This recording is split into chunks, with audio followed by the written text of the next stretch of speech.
Hello students. मेरा नाम जानवी है और आज हम क्लास 10th का एक बहुत इम्पोर्टेंट चैप्टर पढ़ने वाले हैं जिसका नाम है अ लेटर टू गॉड। इस चैप्टर के ऑथर हैं G.L. फ्यूंटीज। ये स्टोरी हमें एक गरीब किसान के थ्रू फेथ, बिलीफ, इनोसेंस और ह्यूमन बिहेवियर के बारे में समझाती है। चैप्टर सिंपल लगता है लेकिन इसका मैसेज काफ़ी डीप है, इसलिए एग्ज़ाम के पॉइंट ऑफ व्यू से भी ये बहुत इम्पोर्टेंट चैप्टर है। ये कहानी एक छोटी सी वैली से शुरू होती है जो पहाड़ों के बीच बसी हुई है, जहाँ एनवायरनमेंट बिल्कुल शांत है और नेचर पर ही लोगों की ज़िंदगी डिपेंड करती है। इसी वैली में एक गरीब किसान रहता था जिसका नाम था लेंचो। लेंचो एक सीधा सा और मेहनती किसान था। वो रोज सुबह से शाम तक अपने खेत में काम करता था। उसके पास कोई बिजनेस या नौकरी नहीं थी। उसकी पूरी जिंदगी फार्मिंग पर डिपेंड करती थी। इसलिए अगर फसल अच्छी होती तो सब कुछ ठीक होता और अगर फसल बर्बाद होती तो सब कुछ खत्म। लेंचो अपनी फैमिली के साथ रहता था। उसकी वाइफ और बच्चे भी उस पर डिपेंड करते थे। ये एक नॉर्मल गरीब फैमिली थी जिनके लिए रोटी, कपड़ा और सर्वाइवल सबसे इम्पोर्टेंट था। इसलिए फसल का बर्बाद होना सिर्फ पैसों का लॉस नहीं था, बल्कि पूरी फैमिली के फ्यूचर का लॉस था। लेंचो ने अपने खेत में कॉर्न की फसल उगाई थी। कॉर्न क्रॉप को सही टाइम पर बारिश चाहिए होती है, इसलिए लेंचो रोज अपने खेत को देखता था और आसमान की तरफ देखता था क्योंकि बारिश ही उसकी उम्मीद थी। एक दिन आसमान में काले बादल आ गए, ठंडी हवा चलने लगी। ये देखकर लेंचो खुश हो गया क्योंकि उससे लगा कि अब अच्छी बारिश होगी और उसकी सारी मेहनत सफल हो जाएगी। शुरू में बारिश नॉर्मल थी, लेकिन थोड़ी देर बाद मौसम बिल्कुल बदल गया।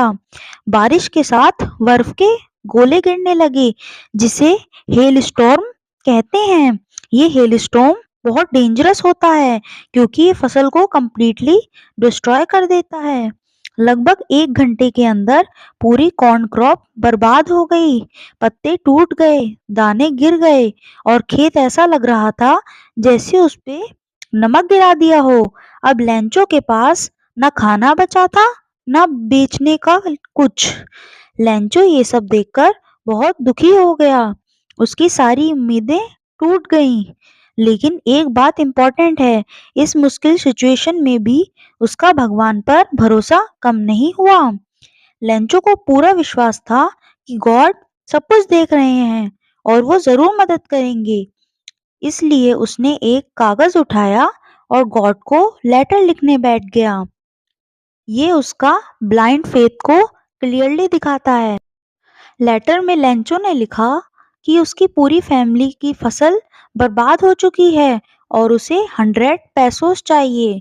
उसने कोई रिक्वेस्ट नहीं की, बस सीधा लिखा क्योंकि उसके लिए गॉड बिल्कुल रियल थे। एनवेलप पर उसने लिखा टू गॉड।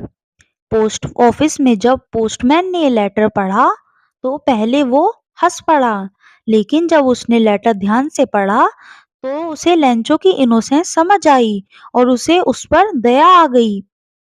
पोस्टमास्टर एक समझदार और काइंड आदमी था।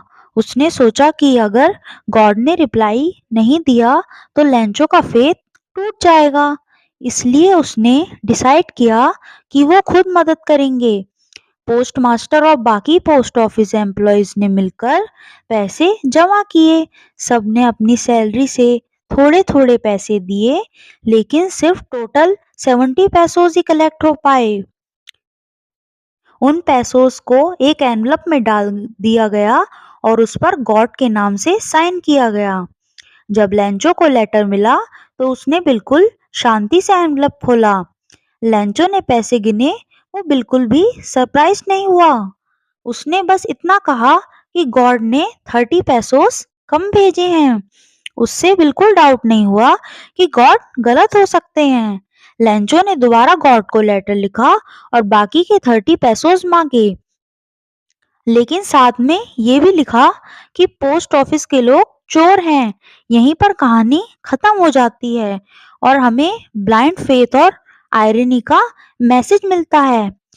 इस स्टोरी से हमें ये सीखने को मिलता है कि फेथ जरूरी है, लेकिन जब फेथ ब्लाइंड हो जाता है तो सच और लॉजिक पीछे रह जाते हैं।